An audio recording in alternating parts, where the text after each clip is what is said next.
Speaking of the Christie bridge scandal, leave it to Fox News to downplay the whole ordeal.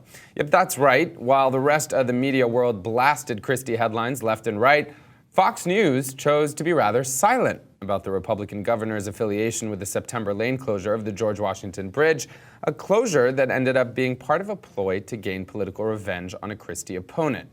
But we have the Twitterverse. Of course, it wasn't going to let Fox get away with it. Dorsey Shaw at BuzzFeed said this: the last time Chris Christie's name was mentioned on Fox News was yesterday at 2:16 p.m. HuffPost's very own Michael Calderon tweeted out this: Shep Smith covered Christie bridge mess during 3 p.m. hour, but no other Fox News mentions today, per TV Eyes. And Jacob Weisberg at Slate said this: Christie traffic jam is top story on the New York Times, the Washington Post, Politico, CNN, NBC, etc., but curiously not on Fox News. Paige, should we be surprised by that?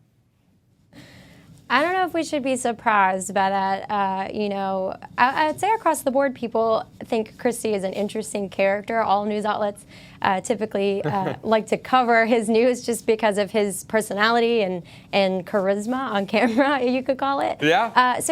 But that's just on a normal day. And then you have this sort of scandal that really blew up yesterday that was getting some coverage before, and then yesterday sort of just completely blew it out of the water. So it's a little surprising that, maybe they didn't want to touch on it more than they did, more than Shep Smith covering it a little bit. But good that other people were covering it.